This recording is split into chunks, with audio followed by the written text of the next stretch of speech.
এই পুরান ঢাকার এই অঞ্চলে যা সমস্যা রয়েছে, আমার ভাই আছে, আমি আছি, আমাদের নেতৃবৃন্দ আছেন, আমি জনগণকে সাথে নিয়ে আগামী দিনে কাজ করে যাব ইনশাল্লাহ। আমি যখন প্রথমবার কারাগারে যাই 2022-এ সম্ভবত, যে আমাকেও একটা নির্জন সেলে রাখা হয়েছিল এবং কেউ ওখানে যেতে পারতো না। ওয়ালের মধ্যে লেখা ছিল গণ অধিকার পরিষদ, ছাত্র অধিকার পরিষদ, আমি বিপদে আছি, ফোন দিয়েন, এবং তাদের নাম্বার। কি পরিমাণ অত্যাচার তাদের উপর করা হয়েছিল যে তারা ওয়ালে সেগুলা লিখে গিয়েছিল যে যদি ভবিষ্যতে কেউ এসে সেটা দেখে তাদের পরিবারকে একটা খবর দেয়।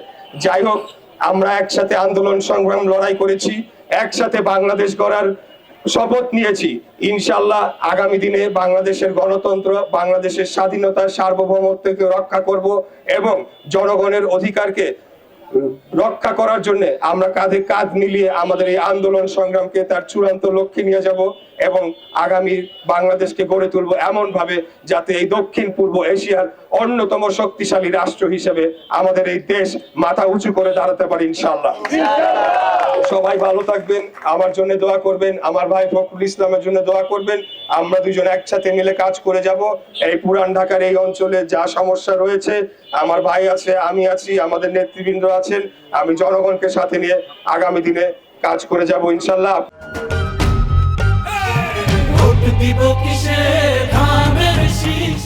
তরুণ ভোটার, যারা নতুন ভোটার, যারা যুক্ত হয়েছে, নতুন ভোটার হিসেবে এসেছে, তাদের এখানে একটা বড় সমস্যা হচ্ছে যে তাদের বেকারত্ব, তাদের যথেষ্ট পরিমাণে কর্মসংস্থান নেই।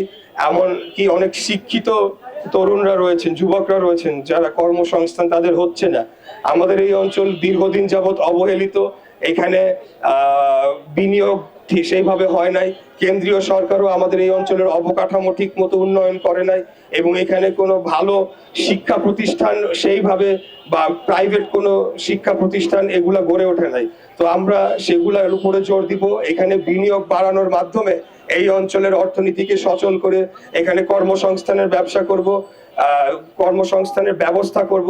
পাশাপাশি যারা ক্ষুদ্র ব্যবসায়ী এবং যারা স্মল এন্টারপ্রেনিয়র, যারা আইটি সেক্টরে কাজ করতে চান, যারা ফ্রিল্যান্সিং এ কাজ করতে চান, তাদের জন্য আমাদের যে 31 দফার মাধ্যমে আইটি সেক্টরের যে বিশেষ পরিকল্পনা রাখা হয়েছে, আমরা সেটার বাস্তবায়ন এই ঢাকা 6 অথবা পুরান ঢাকার এই অঞ্চলগুলা যদি বলি, বৃহত্তর সূত্রাপুর এবং কোতোয়ালি অঞ্চলে, সেখানে আমরা তাদেরকে সেই প্রণোদনাগুলো দিব যাতে ছোট ছোট অনলাইন বিজনেস করতে পারে, কোনো কর্মসংস্থান করতে পারে, নিজেরা ব্যবসাও করতে পারে, আরো 5 জনকে চাকরিও দিতে পারে। এই ধরনের পরিকল্পনা এবং উদ্যোগ আমার রয়েছে। এর পাশাপাশি মাদক আর একটা বড় সমস্যা, আমরা মাদকের বিরুদ্ধে জিরো টলারেন্স নীতি গ্রহণ করেছি।